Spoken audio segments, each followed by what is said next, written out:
Donald Trump speaking for the very first time today over the phone this morning. And while no tariffs have been taken off the table, the call had a decidedly different tone than we've heard from Trump before. Emily Taylor joins us live in studio with the latest. Emily. Matt, in a departure from his usual rhetoric, President Trump called this morning's phone call extremely productive and referred to Carney as the Prime Minister, not the Governor of Canada. Carney today saying Trump respected the sovereignty of our nation, both in public and in private. After a phone call with the President of the United States, Prime Minister and Liberal leader Mark Carney says the close relationship between Canada and the States as we know it is over. Today, President Trump and I spoke on the phone.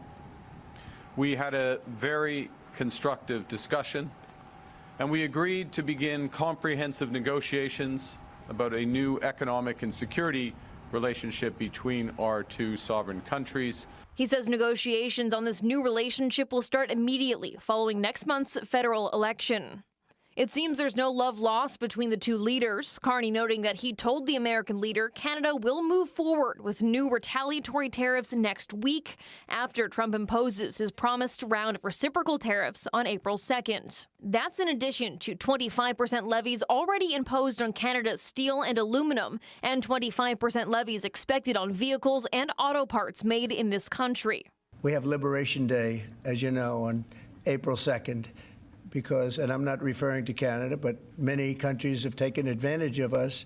Trump, though, was uncharacteristically soft-spoken about the phone call. No name-calling, no threats to annex Canada, and no referring to our Prime Minister as governor. But we had a very good talk, the Prime Minister and myself, and I think things are going to work out very well between Canada and the United States. The President respected Canada's sovereignty today, both in his private and public comments.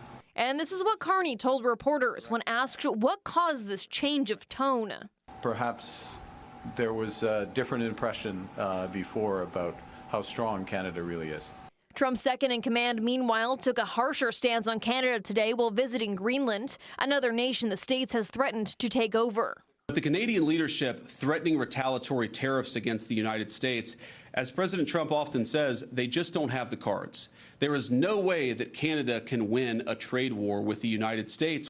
Conservative leader Pierre Poilievre responding to today's phone call. What is now clear is that it was a mistake over the last lost Liberal decade to weaken our economy and become more dependent on the Americans.